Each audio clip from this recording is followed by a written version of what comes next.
வணக்கம், நான் சுதர்ஷன் மகேஷ். மேற்கு வங்க மாநிலத்தை மமதா பானர்ஜி ஆட்சி செஞ்சுட்டு இருக்கிறாங்க. இந்த மாநிலத்தில் லோக்சபா தேர்தலுக்கு சில நாட்களுக்கு முன்னாடி சந்தேஷ் காலி அப்படின்ற இடத்துல பட்டியல் சமூக பெண்களினுடைய இடத்தை ஆக்கிரமிக்கிறது, அதை கேட்ட பெண்களை திரிணாமுல் காங்கிரஸ் கட்சியினுடைய கட்சி ஆஃபீஸில் வச்சு பெண்களை பலாத்காரம் பண்ணுறது, இந்த மாதிரியான ஒரு இஷ்யூ ஒரு பெரிய பிரச்சனையாக வந்தது.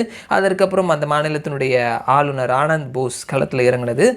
தேசிய மகளிர் ஆணையம், மனித உரிமை ஆணையம், இவர்கள் எல்லாரும் களத்தில் இறங்கினது. அதற்கப்புறமா அந்த கேஸில் சம்பந்தப்பட்ட திரிணாமுல் காங்கிரஸ் கட்சியை சேர்ந்த ஷாஜஹான் ஷேக் அப்படின்றவர் கைது செய்யப்பட்டது. கைது செய்யப்பட்டதுக்கு அப்புறமா அவர் போலீஸ் ஸ்டேஷனுக்குள்ளே எந்த விதமான ஒரு கெடுபிடியுமே இல்லாமல் ரொம்ப அசால்ட்டாக அவர் நடந்து போகிற மாதிரியான வீடியோஸ் இது எல்லாமே பரபரப்பை ஏற்படுத்தியிருந்தது. அதற்கப்புறம் அந்த வழக்கு சிபிஐனால் விசாரணை செய்யப்பட்டு வந்துட்டு இருக்குது.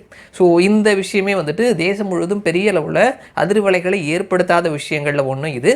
அதே மாதிரி போன மாதம் ஜூன் 28 ஒரு சம்பவம் நடந்தது. அந்த சம்பவம் பற்றி ஜூலை மாதத்தினுடைய ஸ்டார்டிங்கில் தான் போன வாரத்தில் தான் ஒரு வீடியோ ஒன்று வைரலானது. ஒரு பப்ளிக் பிளேஸில் ஒரு ஆண் ஒரு பெண், இந்த இரண்டு பேரையும் ஒரு குண்டா ஒருத்தர் பப்ளிக் பிளேஸில் போட்டு அடிச்சுட்டு இருக்கிறாரு. சுற்றி இருக்கக்கூடிய மக்கள் யாருமே அவரை தடுக்கலை. அதற்கு மாறாக சிலர் வீடியோ எடுத்துருக்கிறாங்க. அந்த வீடியோ வைரலானதுக்கப்புறமா தான் இப்படி ஒரு சம்பவம் நடந்தது அப்படின்றதே தெரிய வந்தது. ஸோ விசாரணை பண்ணி பார்க்கும் பொழுது இந்த வீடியோ ஒரிஜினல் தானா, சம்பவம் எங்கே நடந்தது அப்படின்னு பார்க்கும் பொழுது வெஸ்ட் பெங்கால், மேற்கு வங்காளத்தினுடைய உத்தர் தினாஜ்பூர் அப்படின்னு சொல்லக்கூடிய மாவட்டத்தில் சோப்ரா அப்படின்ற இடத்துல தான் இந்த சம்பவம் நடந்திருக்குது.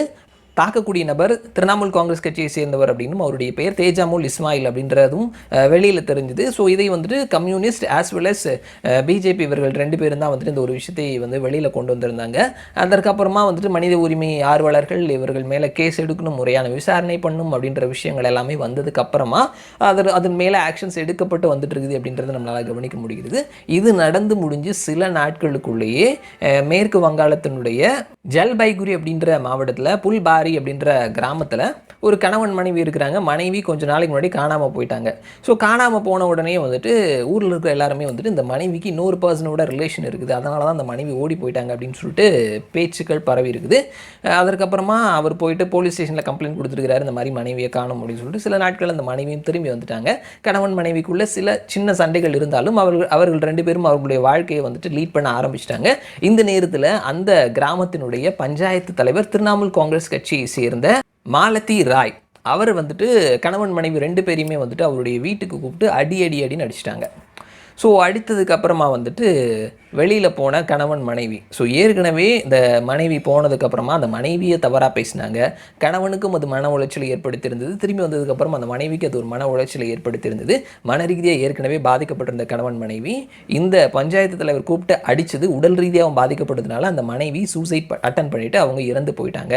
ஸோ ஏற்கனவே நடந்த முதல் சம்பவம் பப்ளிக் பிளேஸில் வச்சு அடித்த அந்த சம்பவமும் கூட கணவன் மனைவி வேறு ஒருத்தரோட ரிலேஷனில் இருக்கிறாங்க, இந்த மாதிரியான ஒரு காரணம் சொல்லி தான் அந்த இரண்டு பேரையும் கூட அடித்தாங்க.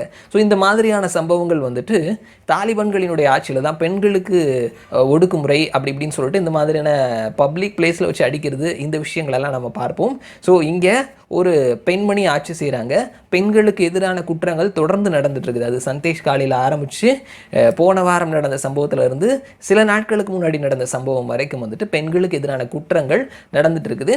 குறிப்பாக இந்த குற்ற சம்பவத்தில் ஈடுபடுறவங்க திரிணாமுல் காங்கிரஸ் கட்சியினுடைய தொண்டர்களாக, அந்த கட்சியை சேர்ந்தவர்களாக இருக்கிறாங்க அப்படின்றது குறிப்பிடத்தக்கது. ஸோ கட்சி நமக்கு பின்னாடி இருக்குது, நம்ம என்ன வேணாலும் செய்யலாம் அப்படின்ற ஒரு எண்ணத்தில் தான் அந்த மாதிரியான விஷயங்களை செய்கிறாங்களா?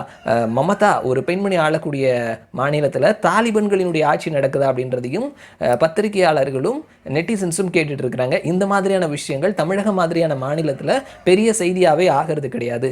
உத்தரப்பிரதேசத்துலையோ பீகார்லேயோ எங்கேயோ ஒரு சம்பவம் நடந்தது, அது பெரிய அளவில் தேசம் முழுவதும் செய்தியாகும். இங்கே தென் மாநிலங்களில் தமிழகம் உட்பட பல மாநிலங்களிலும் இது செய்தியே ஆகாது. அதற்கான காரணம் என்ன அப்படின்னா, அங்கே ஆளக்கூடியது திரிணாமுல் காங்கிரஸ் கட்சி, ஆட்சி செய்கிறது மமதா பானர்ஜி. ஸோ இப்படி ஆளக்கூடியவர்கள் யார், அவர்களினுடைய ஆட்சியில் தவறுகள் நடக்குதா அப்படின்றத பார்த்து நம்ம அதை செய்தியாக்கணும் அப்படின்னா அது நடுநிலையாக இருக்குமான்ற ஒரு பெரிய கேள்விக்குறி இருக்குது. ஸோ இப்பொழுது மமதா பானர்ஜியினுடைய மேற்கு வங்காளத்தில் ஒரு காலத்தில் இலக்கியத்திற்காக பெயர் பெற்ற மாநிலத்தில் இப்பொழுது குண்டாசை வைத்து மக்களை கொடுமைப்படுத்தக்கூடிய ஆட்சி நடக்குதுன்ற கேள்வியும் எழுப்பியிருக்கிறாங்க. பார்க்கலாம் என்ன நடக்குது அப்படின்னு சொல்லிட்டு மறுபடியும் நான் உங்களை இன்னொரு வீடியோவில் சந்திக்கிறேன். அது வரைக்கும் நன்றி.